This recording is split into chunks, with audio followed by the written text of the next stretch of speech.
Sometime between January and April, my brother David announced that he wanted to take a sabbatical leave from his teaching position and go to Vermont and write a book. Bill and I spent the winter smoking pot, drinking tequila, singing and writing songs, chasing women, and spreading Brother Dave's teaching money all around town. Usually I played for, parties, private parties. There was a lot of snow and ice in Illinois that winter, and Gypsy Lady was in California. We still talked and missed each other. The trip to Vermont sounded crazy and fun, so Bill and David and Kathleen and Mountain John and Bill's girlfriend and a dog named Dancing Panama Jack, the hound from the pound who only ate ground round, who only shit in potted plants, got ready for the trip. This was one of the craziest trips ever made by mankind. Okies have no sense of direction and no fear of how to survive. They proved that during the Dust Bowl and Depression by selling or just leaving their homes and loading everything they owned onto farm trucks, including their grandmothers, and going to California to pick fruit. They're all crazy.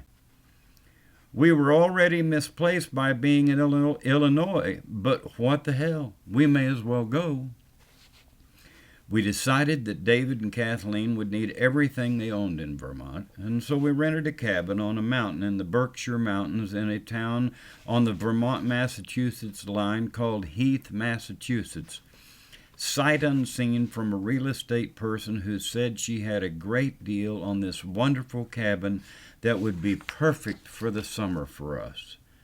It only had wood heat, but did not have hot water. It had wood heat, and that was the only heat, and it did have hot water. It had 5 bedrooms, and get this, a wood cook stove.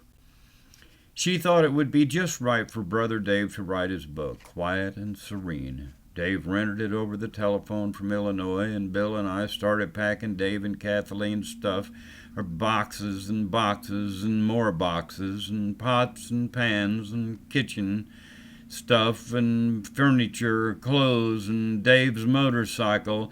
And then Dave rented a 30-foot U-Haul truck, and we had Dave's old van and Kathleen's Lincoln Continental. And Bill's girlfriend had a fancy bright yellow Firebird, and I had my guitar and my bedroll. Dancing Panama Jack was already ready. Jack and Bill and I had already bred all the available women in Springfield, and we needed a change. Dr. Cricket and Kathleen were pregnant by then, and in April we left. I drove the U-Haul truck that had the motorcycle on a hydraulic platform and pulled the Dodge van behind it with pot plants growing inside of it.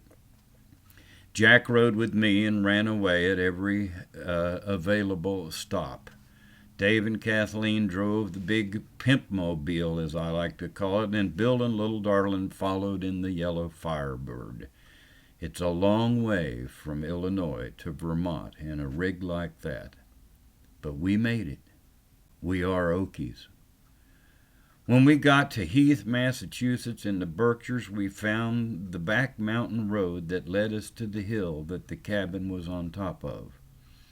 The road turned to dirt. The dirt turned into mud, and I buried the U-Haul truck a half mile from the top of the mountain.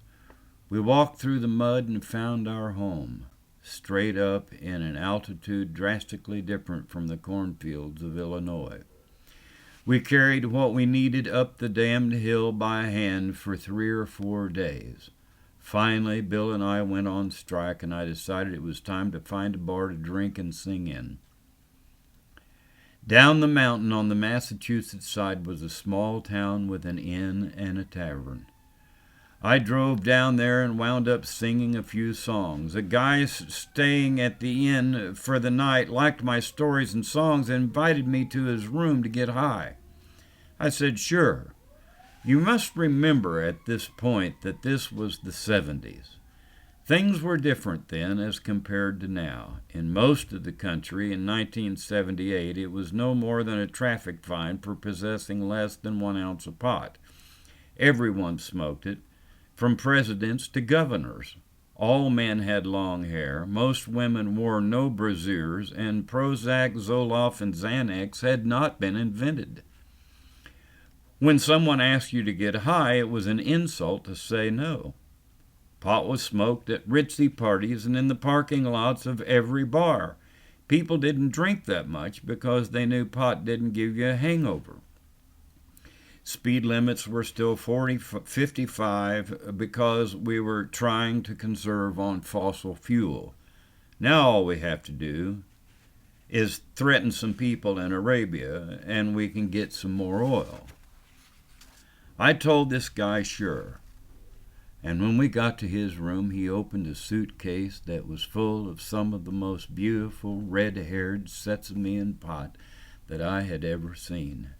Definitely more than the 1 ounce limit, and it was great shit. Well, we talked and smoked, and it came up that we were lost Okies living in New England, and we were kind of squatting in an old cabin with plenty of rooms, and I thought he should bring his suitcase to our house and meet my family and save some money and stay with us a while. He said great and followed our old van up the mountain. The family was very excited to meet my new friend, and the party started immediately. Our new friend stayed for a few days, and we played lots of music during his visit. I hadn't found a paying bar yet, but I had provided for my family. Everyone was happy. The next week, I took the van and rolled down the other side of the mountain to see what I could see. As I left the cabin, I told Brother Dave I'd be back when I found a paying gig. He knew I was speaking the truth, because the van only had less than a quarter of tank of gas, and I think I had about $2, 1 pack of Marlboros, and 5 joints. I didn't know the mountain roads at all, but remember, I am an Okie. Down, down, down the narrow lumber roads I went, until I came to a small town called Coleraine, Massachusetts.